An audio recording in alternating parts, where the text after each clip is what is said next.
Welcome to the Dream Plan Start Grow Show, where the goal is to provide you tips and tools to create and execute your business plan for success.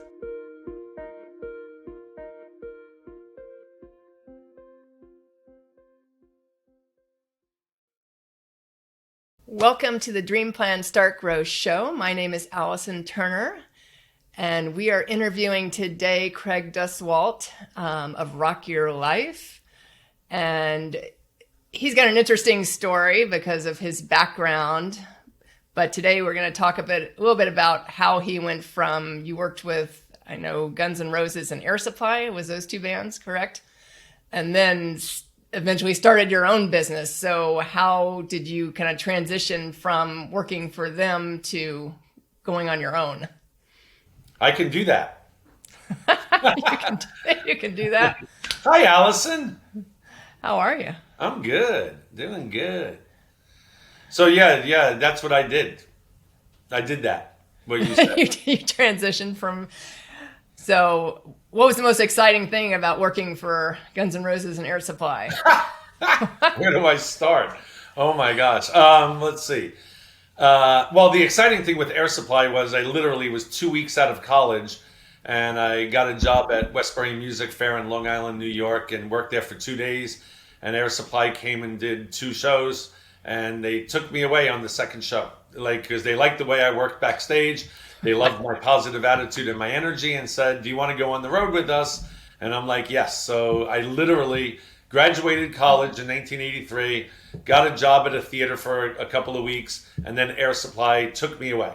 So that was really exciting because my mother's like, "Oh my God, what are they going to do to you?" Like, you're going on the road with a band at 21 years old.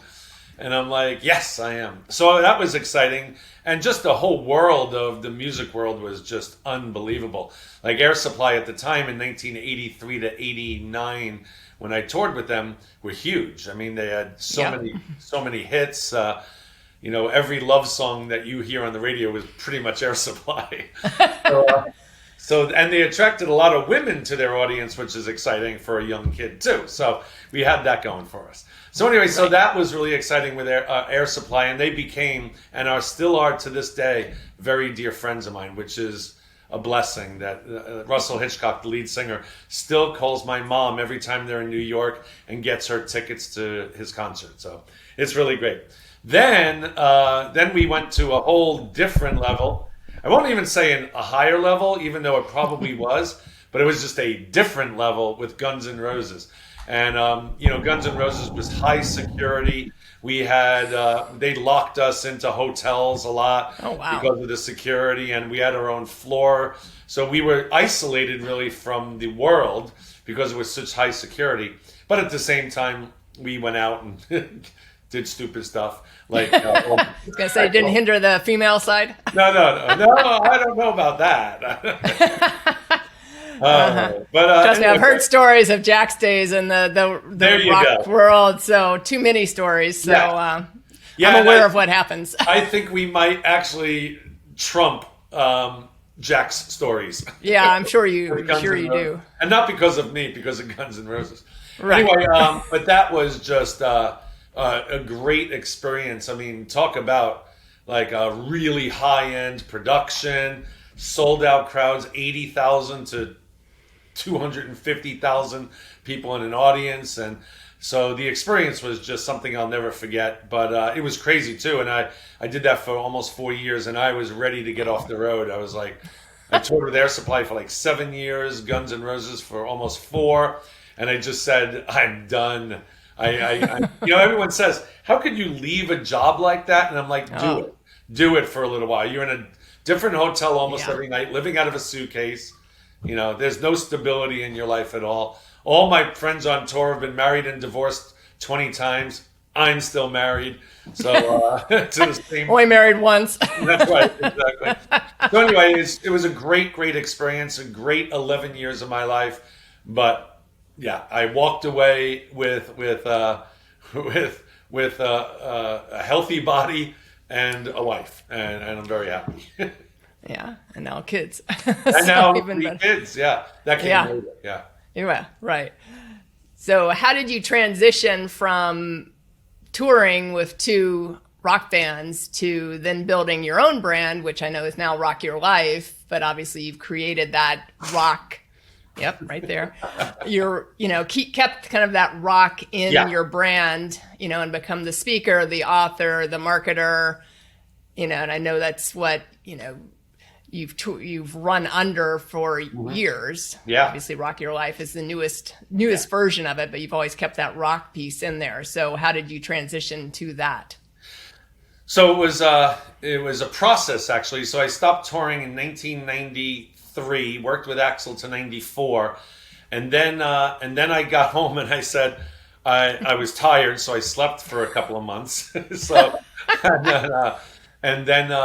and then I had to get, I got married, and then we had to settle down. We were going to start a family, but we couldn't get pregnant for the longest time. So we were just working, and I got a job. I was a marketing major in college, and I did a lot of marketing with Air Supply and Guns N' Roses too.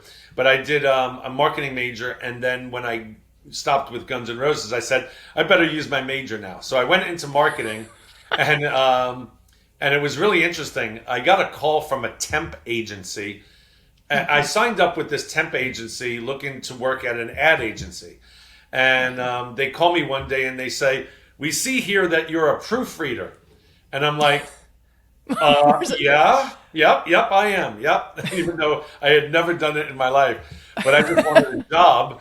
And they hired me, the temp agency hired me to work at, do you remember in the newspapers, like the New York Times, they had the movie listings? We used to look in the newspaper for movie listings. I used to proof those.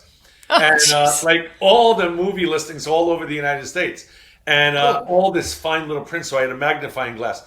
And I learned on the job what the proofreading marks were. I just learned that because I needed a job. So I bought a proofreading book, learned how to proofread overnight, and then I went to this job. And I stayed there for like a month. And then an ad agency called my temp agency, and I went in for an interview. And I learned this with Guns N' Roses and Air Supply. Never take no for an answer, and just stay. And I'll explain what that means in a minute. So I went to an interview at an ad agency in Cutler Enterprises, the name, in Santa Monica, California. And Norma Lynn Cutler, I'll never forget her. She interviews me, and she goes, "Okay, I have a couple more people. I'm going to interview you." This was for like an assistant copywriter. And which that's what I really was. So she says, "All right, we're going to interview a couple more people." And I said, "Well, it's like 2:00. Do you mind if I just stay here the rest of the day? My ride isn't picking me up yet." Meanwhile, I had my car downstairs. I lied. And I said, "I'll just answer phones for you if that's okay." And I stayed there for 3 hours without a job. And she said at the end of the day, "You know what? I kind of like you. I'm going to hire you." And she hired me that day. I would not leave. Like after the interview, I didn't leave. I said, I'll just hang here if that's okay. I'll answer your phones. Do you need anything done? I could write some copy for you, for free. And she was just blown away. Anyway, got that job. And to make long story short, and then I got a job at a bigger ad agency. So I used my marketing degree finally, and all the things I learned with Guns N' Roses, like how to be, and Air Supply, how to be bigger than life, how to go above and beyond, and do all those things. Right. So I incorporated that in work, and then I got a job at an ad agency that was a big one, Mustang Marketing out in Agora Hills, California. And then I went to a Tony Robbins seminar, and he brainwashed me, and he said, "You could open your own business now. You don't need to work for the man." And so I went home, literally quit my job, and I opened up my own advertising agency.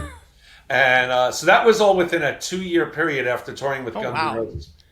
I went all in. I did all these little things, and then I just said, "Screw this. I'm getting all the jobs. I'm doing all the work. I became a senior copywriter really fast. Then I became the associate creative director, which went so fast.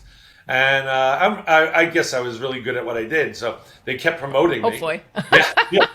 And I got all these great Or you clients. just stayed. I know, right? I had Baskin Robbins as a client, the Los Angeles Dodgers, ESPN, Disney, all these big clients, the Academy Awards. So I had all these big clients, and yet, I felt like I was doing all the work, and they were getting the paycheck, so the checks. So, like I said, I went to a Tony Robbins seminar, opened up my own ad agency, and did that for like 10 years. Became really great at sales because I was the guy went and met the group, and a lot of the principles I teach in Rock Your Life, which used to be Rockstar Marketing, I learned I used to get clients for my ad agency. Like I do the Volkswagen door that you know about, Allison. Yeah. Like things like that. I did those things to get clients. And anyway, so I did that for 10 years. Then my wife was diagnosed with cancer in 2006, Hodgkin's lymphoma.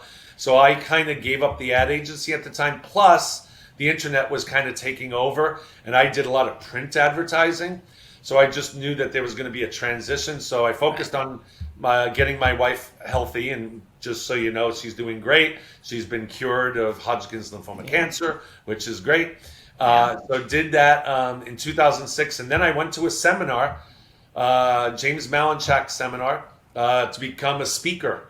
And that day, that weekend, I became a speaker. I said, I can do this. I know. It literally was poof. I went there. There's a whole story behind it. I went there by mistake to meet a friend, and I ended up staying for 4 days at his seminar. And you have a habit of staying places, huh? Back to the staying in the place, yes. And it's so funny. You just hit on something. I'm writing a one-man show, and I forgot I stay at Cutler. I'm writing a note to myself because this is a story that I'm incorporating in my one-man show, and I could use the stay as the through line for those two stories. So I didn't think of that. So thank you, Allison. Yes. James, I just have to write this down. Sorry, in the middle of an interview. This is what I do. I'm a squirrel. I do that. I do this. Yeah. So anyway, I did that so I went to that seminar, and literally that day, after the 4 days, I said, I'm going to become a speaker. I can do this. And I signed up for these coaching programs. I wrote 4 books in 9 weeks because they said, that's what you do. And, is that these books? What? Yeah, that was this book. Exactly. Yeah, we don't need to talk about those, but yes, it was that book. I'll be sure to put that in the post-editing side. Yeah, you could throw that in there, one of those 4 books. But it launched me, and everyone kept saying, like who are you? Because I did these seminars now, and everyone's like, you wrote 4 books in 9 weeks, and I became like the guy that, how do you write a book in 30 days? And even though I was teaching marketing. So it all just transitioned over a process of 12 years I opened my ad agency after 10 years, and then 2 years of that learning sales. And I did everything: sales, graphic design, creative director, copywriting. I did all of it. And I had a graphic designer help me as well. But I learned a lot in those 10 years. And then, so I was ready and open to being a speaker. And I have so much material by touring with these bands and with all the clients, like I mentioned before, that I have great stories. And now I'm a speaker. I've been doing it for, I think, 16 years on stages, doing corporate speaking, keynote speaking, and I do my own events that Allison has been to. Yeah, several of them. That's how we first met. I mean, you came actually to South Florida to be, you were on stage in the Women's Prosperity Network, which is where Jack and I both met you. And Jack, who normally films my podcast in studio, I know was filming. And I think that's where Jack and I met as well, because we weren't together at that point. Yeah, we met at that conference too. I didn't know that. Yeah, we met there as well, and then you were the speaker, and he was filming, and I was an attendee. So. Oh, that's great! I had such a good Nancy Matthews, Trish Carr, Wiener, Sue.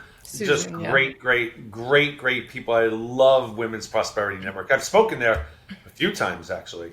And I love going. And my sister lives in Florida too, so I get to visit her. So she was in the same city. Yeah, she lives near you guys. Yeah. Yeah, somewhere. I don't know where, but somewhere close by. It's right So, there. yeah, exactly. One of these areas. Yeah.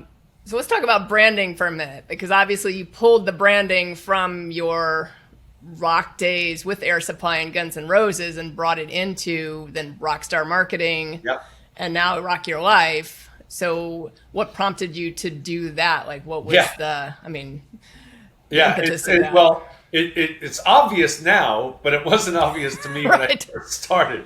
So this is a great question, because I have the greatest answer for this. Because when I first started as a speaker, when I went to James Malinchak's seminar, I went home and I said, all right, what can I do to help businesses? And I knew it was going to be marketing. But I knew, because I charged so much money at my ad agency, like I used to charge $10,000 to do a one sheet. Now you can go to Fiverr.com. Yeah, I know. Get them for $20, you know? Yeah, I know. That's my competition. Yeah. But back in the day, Right. before the internet stuff, I charged a lot of money. But I said to myself that the internet was now coming and all these Right. resources were available to us. I decided I wanted to teach people, business people, entrepreneurs, how to save a ton of money on marketing and advertising. So I thought I came up with this great idea, and this is where this picture is. I became America's shoestring budget coach. And I taught people to save a ton of money on marketing and advertising. So then I had my first event, and I tried to sell a coaching program, a shoestring budget coaching program. No one had any money. and go figure, nobody signed up, because I just told them not to spend any money on marketing and advertising. And then I tried to sell them a package. It's genius. So I went to a mastermind. James Malinchak had a mastermind session, and I'm sitting in the mastermind session. And this is when I first started. After I wrote those 4 books and released them, it was Marketing Your Small Business on a Shoestring Budget, Creating Wealth on a Shoestring Budget, a bunch of shoestring budget books. And I had released them and printed them already. And then I go to this mastermind, and I'm so proud. And I'm sitting there, look at my new books. I'm America's shoestring budget coach. And then this lady, Marlene Green, I'll never forget her. She pulls me aside. She goes, all right, in the introductions, you just told us all that you toured with Air Supply and Guns N' Roses and these great stories. And then you share that you're America's shoestring budget coach? Like, dude, what is up? And I said, and it's interesting, right? I'm the marketing guy. I could see that for other people, but I didn't think of that for myself. I'm like, and I said to her, like, I don't know why I'm America's shoestring budget coach. But you bring up a good point. So I went back upstairs that night, and the next morning I was like stressing out because I just printed all these books, but she's right. And James was like, same thing. Everyone's like, dude. And Davey Tyberski, who's a friend of mine, he was at that seminar as well. He came up with my tagline. So anyway, I came downstairs the next day, and I said, all right, everybody, how about this? I'm changing everything. Rockstar System for Success. And then I came up with a tagline, and Davey said, I like this better. How to achieve rockstar status in your industry. And thus, everything Rockstar was born. So I wrote Rockstar System for Success, which I teach people how to save a ton of money on marketing and advertising. But I branded it way cooler than Shoestring Budget. And now, like, I'm a rock star speaker, and everywhere I speak, everyone's like, "Oh, the rock star is coming." I'm not a rock star, but my brand says it's rock star. So then I started Rockstar Marketing, and I did that for a while. But then so many people, this is where I adjusted the brand a little bit. So it was Rockstar Marketing. I could not get the trademark for Rockstar Marketing because Rockstar Energy Drink and numerous Rockstar games came after me, cease and desist. And I'm like, I'm not even in the same boat. And they're like, well, we do seminars too. I'm like, great. So at the same time, many people in my mastermind, when I have coaching calls, they wouldn't ask me marketing questions, even though it's a marketing mastermind.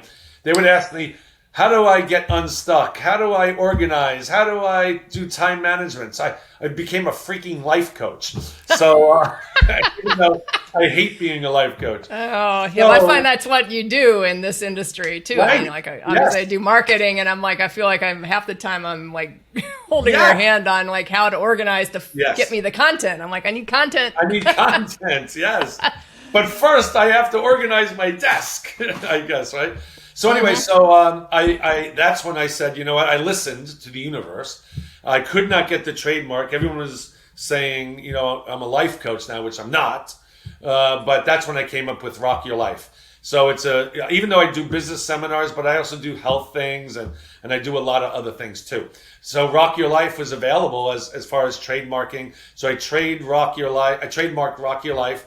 I own a bunch of classes in my trademark as well. So I've dominated the Rock Your Life world. It's mine and, you know, everything, which feels really, really good, actually, that this is my brand. And then I brand it everywhere. Like I have a golf cart outside that you guys can't see. It's a Rock Your Life golf cart, and it's red and black.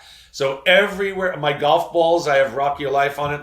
So everywhere I go, everything is Rock Your Life. And that's a great teaching point as well, is like, yeah, you could come up with a brand, but then you gotta, you know, promote the brand everywhere you go. And that's my only brand. It's Rock Your Life. Now, I have offshoots from it, but still the brand is Rock Your Life.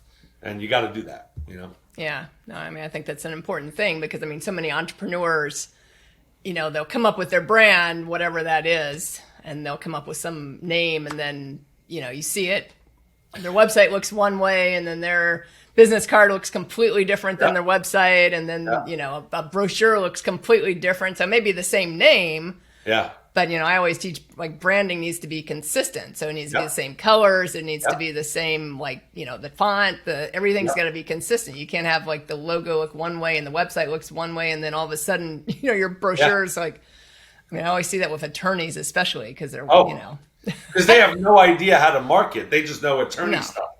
So I do, like, Rockstar Power program with James Barber. So we still use the Rockstar font for that.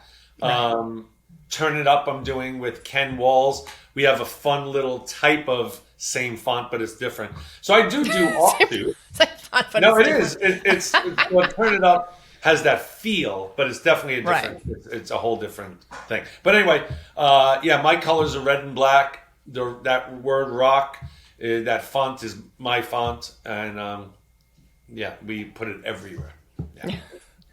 Especially in the lobbies of hotels when I do events. I put so many banners up. Yeah, I know. So does Russell Brand. Yeah. So what were your greatest challenges when you started, like, your own business? So the Rockstar Marketing first, and then obviously now this brand. So it was the discipline, because, you know, I'd been, you know, touring with bands for so long, and you do have a boss, but it's not a corporate boss, right? So it's totally a different world. You know, you're kind of on your own. You're almost entrepreneur-like, because, well, I wasn't a 1099. I was hired by the band, but and so I got a paycheck, like a W-2, I mean. So, but still, you're still kind of your own thing. You know, you don't have to report at 9 a.m, you know, every day, 9 to 5. It was like, it was 24/7, the job. You know, it was just, you had to be on call at all times. So I had, I guess it was a challenge. When I first started, like, doing, getting jobs, like those little jobs that I got, they were 9 to 5 jobs. And that was a huge challenge for me, because I had to, like, dress up, not in a suit, but the first 2 jobs I had to wear, like, nice slacks and a button-up shirt. And I'm like, I can't wear Doc Martens and a T-shirt. And that doesn't work. and so I did that. And then I had my own ad agency. But, you know, when you play the game, you got to wear a suit because you're meeting with the corporate people. And at the time, I did that. So I wasn't used to that. And it was just, I had a disconnect. Like, I was doing it for 10 years, but I didn't feel it was me. I was just always like, God, I can't believe I have to wear a suit today. I have to because I just never did that. I know that sounds like petty and stupid, but I No. grew up, my whole young adult life was on the road with bands for like, 11, 7, 18, I mean, well, there was a gap in, I don't know, 13 or 14 years. But anyway, but the biggest challenge was when I opened my own ad agency. Now I could dress the way I wanted, and if I wanted to go to a meeting, so the dress was handled. But now I had to go be disciplined, and I had to go get clients, because if I didn't get the client, we ain't doing any work. So every day I had to make sure that I spent time with sales, contacting people. Then I had creative time where I worked with my creative team to do the ads and come up with ideas for ads and brochures and all that. And then at the same time, we're trying to have kids. So, it was this challenge of like very structured and discipline. Like, you have discipline touring with Guns N' Roses and Air Supply, trust me, you have to. But it's more of a laid back discipline. Like Guns N' Roses, if you miss the plane, they try. Like, if you're late for a plane, we had our own plane. And if you're late, they actually try to leave without you, just as a prank, which is horrible. So the discipline came out of necessity, really. Right. Like, if I don't get on that plane, they're going to leave me, and then I got to get to Oklahoma City by myself, Right. in a commercial airplane. So I had that. But when you're on your own, you got to wake up every morning, and I want to watch ESPN, and I don't want to really do work today. I'd rather go play golf. That's the hard part, and that's the challenge, that you have to do it yourself. And like, life happens and things go wrong, and so now I'm on the other side teaching entrepreneurs how to be rock stars in their business. And as you know, I have like 150 people in my mastermind, and 120 of them never show up to our monthly calls or events, and it's really interesting. So, I try to teach them, you got to be disciplined in order to be an entrepreneur. You got to do things every day to further your business. And I think that's the biggest challenge that I had when I started as an entrepreneur. Now I'm locked in, but it was hard to be disciplined and doing the same thing every day, and and I had to make the cold calling. Oh my gosh, I had to cold call, and I hated cold calling. Oh, yeah, that's why I came up with these outside the box marketing ideas, like a Volkswagen door and all those things, so I wouldn't have to cold call, stuff like that. Yeah. But yeah, that was a big challenge, the discipline and doing the sales myself, cold calling.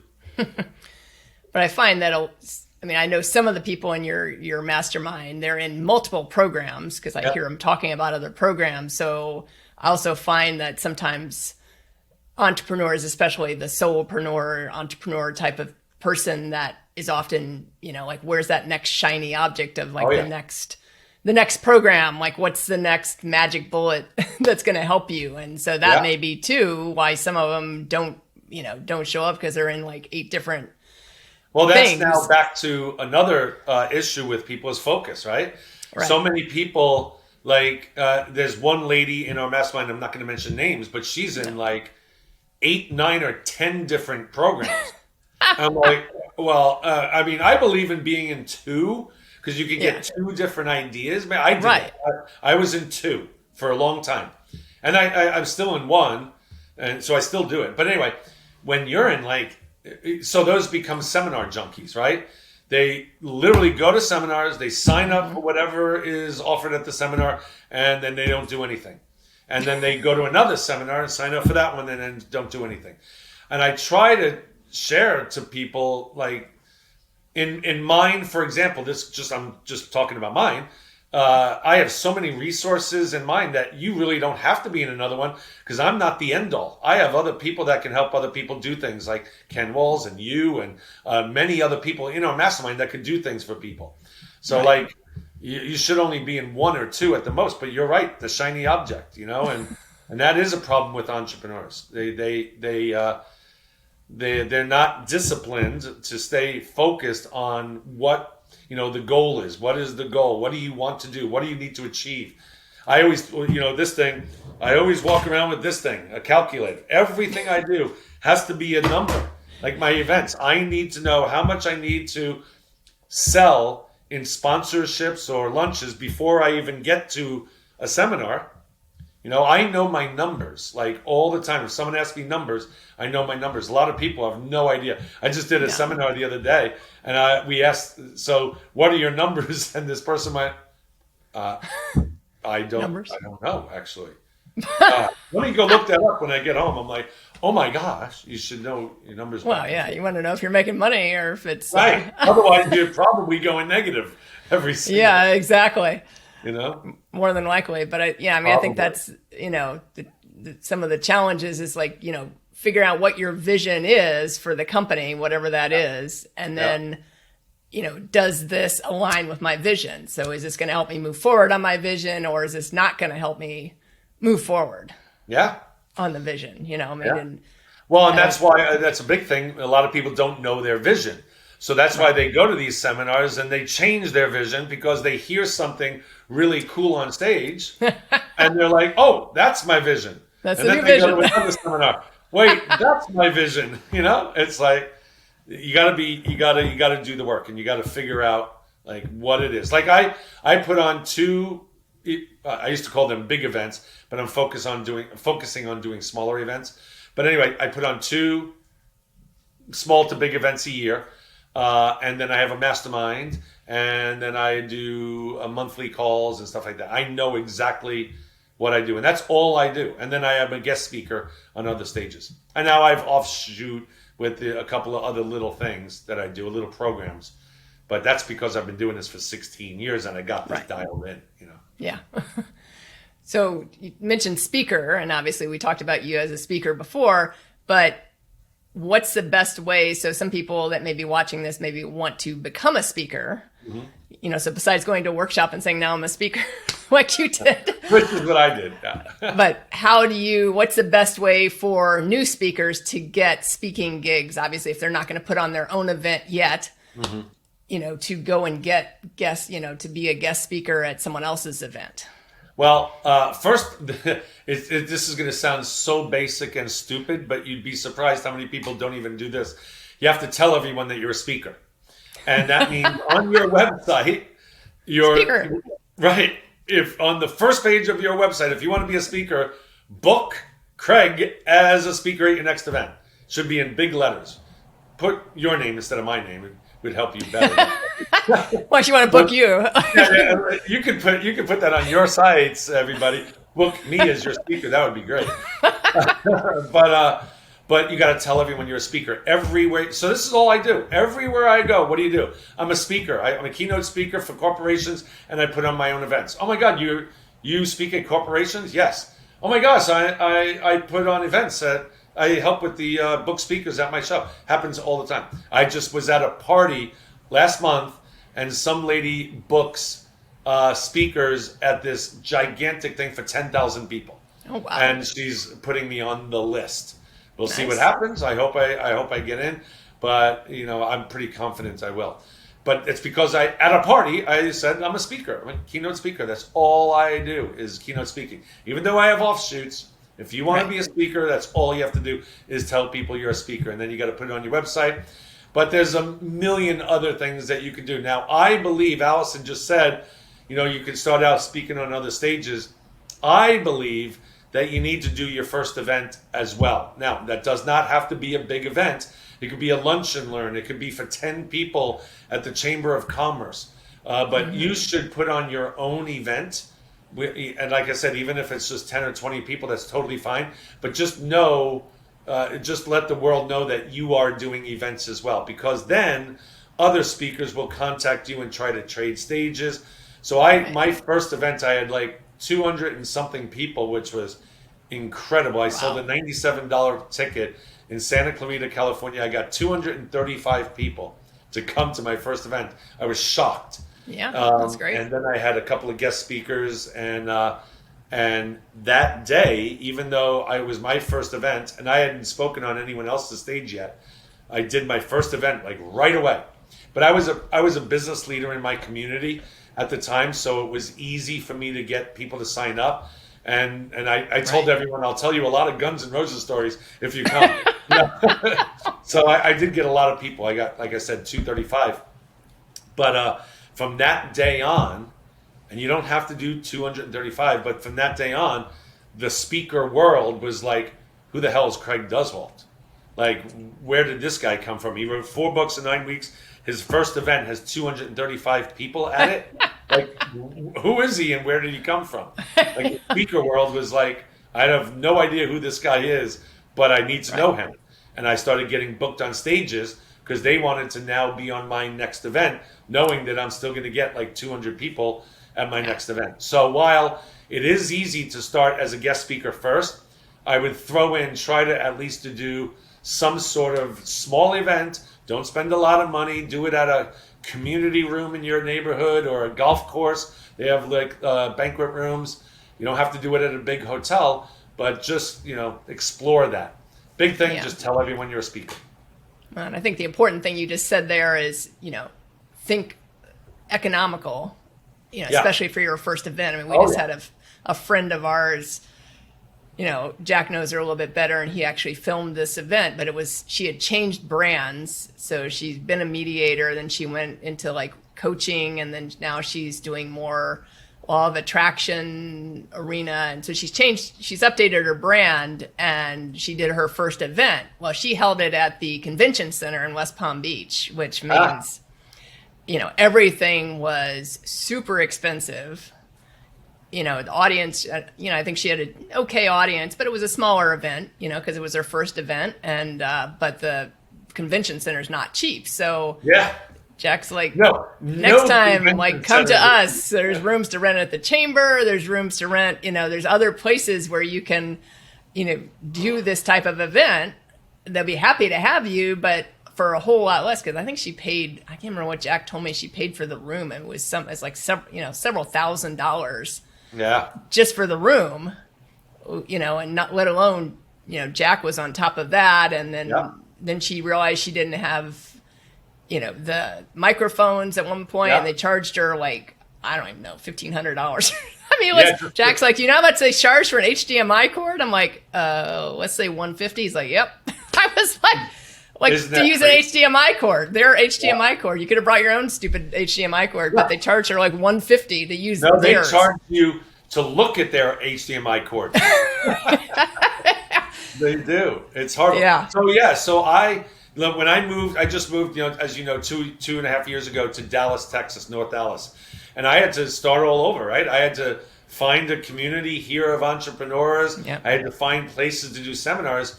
And in my office building, my wife and I have an office.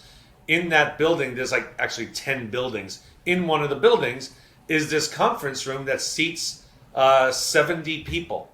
And it's $450 for the day, but you don't need any AV because it comes with the microphone. It comes with the screen. There are also 4 other TVs that the back of the audience can see. Everything is done. There's a kitchen in the back if you want to store water. So everything is done for $450, right? And for 70 people. I mean, if you're running a business, anyone could do that. Even if 20 people show up for $450, just to get your name out there that you're a speaker, and then you just put it everywhere. Greg Duswalt speaking in North Dallas at the and just tell people, and once they see that you're doing your own event or that you're speaking, even if it's virtual, and it's very easy to get virtual events right now, to be a guest on a virtual event. And the easiest way to get to be a guest on a virtual event is to write a book or do your own podcast or do some live streaming so you have an audience and that people know that you actually do what you do. There's that process as well. Yeah. But it's basically, it's marketing, right? Just telling everybody that you do this. Yeah, over and over and over and over again. I do that. Be consistent. Yep, and be consistent. Yeah. So I'm going to switch the subject a little bit and talk a little bit about learning and how the importance of learning. Even if you've been in business for yourself for 10 years, 15 years, 5 years, you've never really, quote unquote, made it. Technically, unless you're ready to sell the company, but I think the one thing I know, like Jack and I are in the Turn It Up mastermind with you and Ken, and the one thing I know you've talked about is, how now you're automating a lot more of your processes, even though you've had certain softwares before, maybe it's not been fully automated, and now you're really updating everything. I know with Ken's help, but that we can always learn and we can always expand what we're doing and make things more efficient. Yeah. Hey, I'm too old to work. I just want to. You want to go play golf? I just want to press buttons and things happen now. So anyway, I have so many references to this. Ken is my most recent. So with Ken, I am good at some things, and Ken is really good at other things. Right. So we came together, and like you said, now I have all these processes that I use now in my business, and I never did that before. So I'm not too proud to say I don't know that. I asked for help, and not only asked for help, but I partnered with somebody that's better than me at that. Right. As far as learning, look, when I sell my mastermind, offer my mastermind at my events, I hope people understand that I have done this myself. When I first started as a speaker, I spent $20,000 in 2 masterminds, right away. I said I joined 2, and I spent $20,000, and I didn't have $20,000 at the time, but I knew that these 2 people were doing exactly what I wanted to do. And instead of me trying to figure it out, I just asked questions. I just went to that. I do these one-day events, and Allison, just so everyone knows, was going to fly in for one day. She's my kind of person. I'm glad she didn't because something happened. But anyway, I used to do this all the time. My coaches had one-day events in Vegas and Florida. Vegas and Virginia. And I lived in Los Angeles. So Los Angeles to Vegas one day, but I would do that all the time. I would fly in for a 4-hour meeting in a heartbeat. Yeah. And I would fly to Virginia from Los Angeles for a one-day seminar on something that I need to know because I was in that program. And it boggles my mind that I do these one-day things. I've been doing it for years and years and years. And people say, well, I live in California. I can't come to Texas. And why? Well, because I'd have to fly there. I'm like, right. That's why they have airplanes. Is that weird? That's what we do. Yeah, now it makes it, for me, it makes it easier because you're in Texas. If it was a one-day event to California from Florida, maybe not. But totally understand that. Totally understand. Texas is much easier. So much easier. That's why I moved here. I'm in the middle. I'm easier for everybody. But look, if you're running a business and you want to be better and you want to take a shortcut because someone knows something that you don't know, I don't care if it's in Los Angeles and Florida. I'd go out there because what I do is I'll make it worth the trip because I'll set something else up out there. I'll stay there for 2 or 3 days and meet with somebody else because I know a lot of people all over the country. So I would just meet with somebody and make sure that that trip is worth it. You know what I mean? So I would do that. But continually to this day, I'm in the Genius Network with Joe Polish. I didn't join last year because of COVID, but it was $25,000 a year, and I was in it for 3 years, and then COVID hit. So I'll probably join again in January.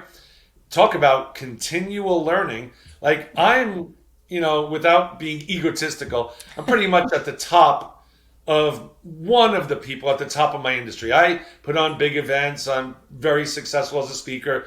I have a large mastermind. I'm doing very, very well. I really don't need, but that would be wrong because I know so many more people know so much more than I do. So I continue to learn every day. And to tell you the truth, with the internet and social media and all, but it changes every day. So even if I learned something 20 years ago, even if I learned something 2 years ago, it's different now. And I'll give you a great example, the music industry. So I was an expert in the music industry. I toured with Air Supply at the time, huge, and Guns N' Roses, the largest band in the world at the time, and you could argue that they're still one of the most successful bands of all time. And I was there for 4 years watching it all happen. So I learned a ton of stuff with them, and but I still continue to want to learn. My point was, in that music industry, I knew so much, but now I'm managing my kids' bands, and I don't know this new music industry at all. No. It is totally different, as Jack knows. It's like when I was there a while ago, but you would think it's got to be the same. Nope, totally different. So now I got to relearn that. So we're always learning, and if you think that you know it all and you don't need to learn anymore, you're going to lose. You're going to lose in 1 year because they'll all pass you if you don't continue to learn. Right. I think you have to continue to innovate and update and figure out where things are going. Because like you said, I mean, your marketing degree that you got in college probably doesn't really hold anything today. Nothing. I don't even know why they even want to know that I had a marketing degree anymore. It is useless. Right. Yeah, totally. I got my MBA in 2008, so I went back to get my master's, and but a lot of those classes are like, yeah, it was really interesting. I just explored getting my master's because I want to teach at a college after I retire, which I never will do. But anyway, I just looked at the marketing stuff, and I'm like, damn, I do know all that. I know it all because I think I've been in the industry for so long that I think I actually know more than what they're teaching now at colleges. I mean, because part of the challenge in some colleges, and I won't say all of them, but a lot of them are the professors, if they have PhDs, haven't been in the industry. They haven't had their own business, or they haven't had, they're teaching, whatever the textbook stuff is. Yep. But they haven't actually owned their own business. I mean, that was one of the things I realized in my MBA program is, I worked for this marketing professor who had his PhD, but I don't think he had ever owned his own company. I'd rather learn from somebody that had their own, that was doing what I want to do. I would rather, instead of you teaching how to be a speaker and you've never been a speaker before, I'd rather you be a speaker now. And James Malinchak brings up a good point too. He still speaks and he has a coaching program, but there's speaker coaches out there that haven't spoken on stages for 20 years, but they're just speaker coaches. I don't want them. They don't know what's going on now. They have no idea what's going on in the industry. Yeah. So that's why I think that's, because I got my MBA with the emphasis in sports management. So that was my focus instead of marketing or finance or whatever. But we had all the classes I took in that side were professors that were brought in, from the local college that, for in the athletic department or from, and I had to intern within that field. So that's where, for me, that's where the benefit was that versus the core classes of the MBA, which is what obviously gets you the MBA. But I know. Well, backwards. Yeah, exactly. They should just give me an MBA right now because I know it all anyway. Kind of like the PhD that people, all these the honorary Bill Gates PhD. gets or whatever, I want the honorary MBA. Yeah. Well, and sometimes, if we look at community colleges, because I've looked at teaching at a community college, and I don't remember. Most of them have the master's thing, but there may be some that could Oh, no. At a community college, I do not have to have a master's at all of them. I would be hired because I've looked into this because I have real world experience and a marketing degree, a bachelor's degree. So that would be okay. It's just the bigger universities. I think I need a master's to teach. Yeah, probably. TCU. Yeah, exactly right. At TCU, I was going to say TCU. Even though I know more than their teachers. Right, exactly. Although there's this one teacher that my kids both had in marketing. He's great. I don't know him, but they've explained and told me things. I'm like, dude, that is good. That's good. He's good. Yeah. So as we start to wrap up for today, I always ask at the end of every interview, if there was one tip you could give someone that wanted to start a business that either you knew starting the business or maybe you learned along the way, what would that be? That you have to be passionate about that business. So many people that I know start a business because they go, I just want to make money. I hear you can make a lot of money in that business, so I'm going to do that. And I think personally a recipe for disaster. You must be passionate about what you're doing. Like I wake up every day. I love doing these podcasts. I love speaking on stages. I love getting a speaking gig and flying out there. And then they pick you up at the airports and they fly you out first class, and then they bring you someone picks you up at the airport and they bring you to the venue and they bring you to your room. They treat you like the rock star because you're the speaker. That's exciting for me. I love that. And then I'm writing a one-man show right now because I was an actor, in my other life, and so I wanted to do that, and that's why I think I'm a good speaker, is because I have training in acting.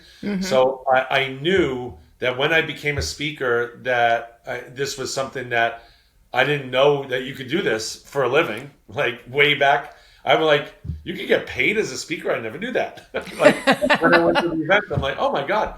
But I knew when I became a speaker that my whole life, I was destined to be a speaker, and all the other things that I've done with Guns N' Roses, Air Supply, ad agencies, all those amazing clients was prepping me for being a speaker. So once again, I am so passionate about speaking.